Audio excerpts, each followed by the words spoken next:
आप सब लोग वाकिफ हैं 29 मई को रात के करीबन 9-9:15 बजे अनंतनाग टाउन में जंगलात मंडी वाली साइड में एक टेररिस्ट अटैक जो है वो पेश आया था और उसमें एक उधमपुर के लोकल दीपक कुमार दीपू उनका जो है इस टेररिस्ट एक्ट में उनका कत्ल किया गया था। और इसके बाद ही हालांकि वो बिल्कुल बरलबे हॉस्पिटल था वो इंसिडेंट साइट और उनको उसके बाद जब वहां शिफ्ट किया गया बट अनफॉर्चुनेटली वो ब्रॉड डेड करार दिए गए। उसके बाद उसके साथ ही हमारी जो सर्च ऑपरेशंस और इन्वेस्टिगेशन और जो तफ्तीश वगैरह हुई और इसमें हमारे पास जो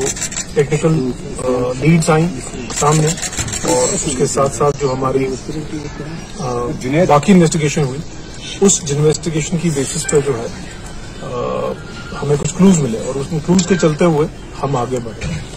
इसी दौरान हमने कुछ सस्पेक्ट्स पे जीरो इन किया और काफी सारे और सस्पेक्ट्स को भी हमने उठाया और उनसे हमने जो है इंटरव्यूज किए, इंटरोगेशन की।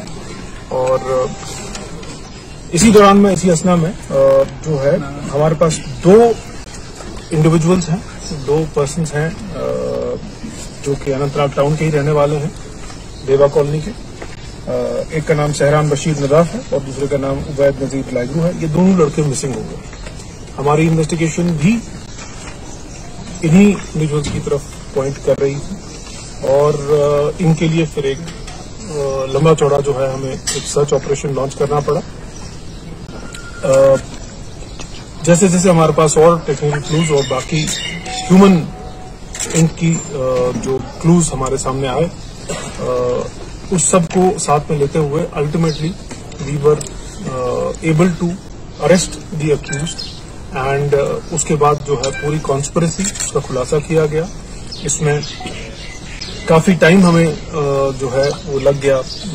प्रॉपरली पूरी चेन को कवर करने में कि किसने वेपन सप्लाई किया था और किसने रेकी की थी और कैसे इस पूरे वाकये को अंजाम दिया गया था और कैसे इसमें प्रॉपर प्लानिंग के तहत और प्रॉपर कॉन्स्पिरेसी के तहत जो है directions Pakistan based handler Khalid Kamran जो कि जैश मोहम्मद या उसका front organisation Kashmir freedom fighters करके एक एलिजिट ग्रुप है, उसके हैंडलर ने कैसे डायरेक्शंस दी और वो डायरेक्शंस कैसे बामल लाई गई और ये पूरी कॉन्स्पिरेसी का खुलासा हो गया है। और जैसा कि आपको जो हमारा इसमें सिख है उन्होंने जो इसमें काम किया है और जो हमारा उसमें इन लोगों ने इन्वेस्टिगेशन किया है उसके हिसाब से आपके सामने जो प्रेस हैंडआउट भी रखा गया है उसमें इसकी डिटेल्स हमारे पास क्लियर होती हैं कि हमारे पास अभी तक इसमें एक AK-47 magazine, 40 rounds of AK ammunition, 2 pistol magazine, 7 live rounds of pistols, 7 empty cartridges, 3 hand grenades, mobile phones और एक स्कूटी जो है जो इस कार्रवाई को अंजाम देने में यूज हुआ था, ये सब चीजें इसमें रिकवर हुई हैं। और अभी भी इसमें कुछ हमारे 1-2 लीड्स जो हैं वो जारी हैं और उन पर काम चल रहा है। तो सर क्या आप इसमें एक बड़ी कामयाबी मानते हैं कि अनंतनाग टाउन में इतनी? देखिए नेचुरली हमारे लिए एक चैलेंज था, ये बहुत बड़ा एक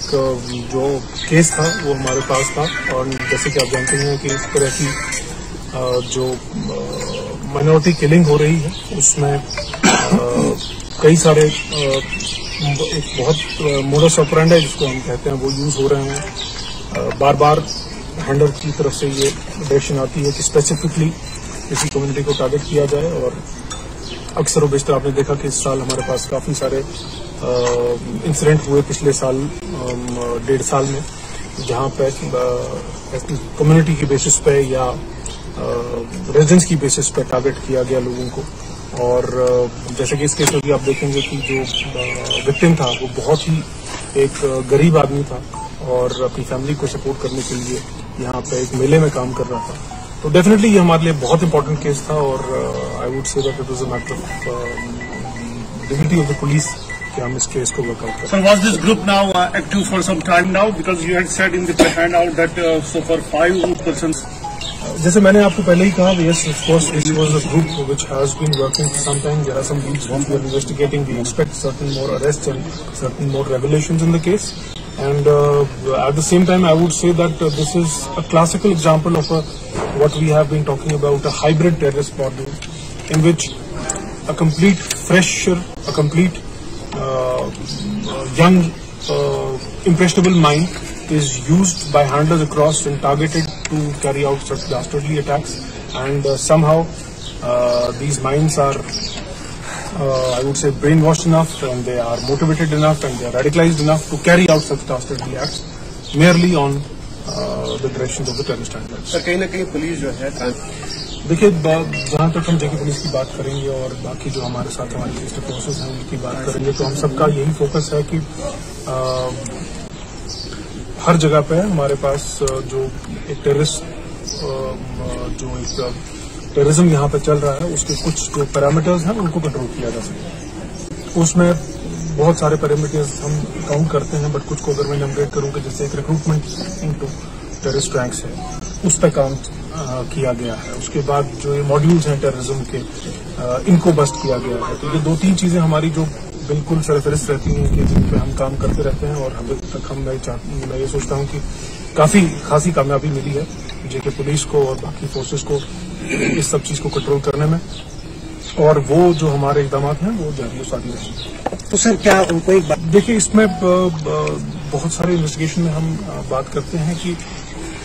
इसमें कुछ मॉड्यूल्स होते हैं जो अलग अलग काम करते हैं, और उसके बाद इसमें कुछ नोड्स होते हैं जहाँ पे आके ये पॉइंट्स इंटीग्रेट होते हैं, और उन इंटीग्रेशनिस्ट पॉइंट्स की तरफ ही हम काम करने की कोशिश कर रहे हैं। डेफिनेटली एक हमारे लिए कामयाबी है, तो जो एडवर्सरी है उसके लिए झटका तो है ही है, और इसमें कोई दो राय नहीं। सर, अमरनाथ देखिए, जैसा कि मैंने कहा, मल्टीपल मॉड्यूल्स हैं जो ऑपरेट करते हैं। ये हाइब्रिड टेररिस्ट मॉड्यूल्स होते हैं, और इनका जो नवीयत है एक स्लीपर सेल की तरह काम करते हैं, और हम इस पर फर्दर काम करने में ऑलरेडी मशगूल हैं, और हम कोशिश करेंगे कि ऐसे जितने भी मॉड्यूल्स हैं उन सबको हम बस्ट कर पाएं।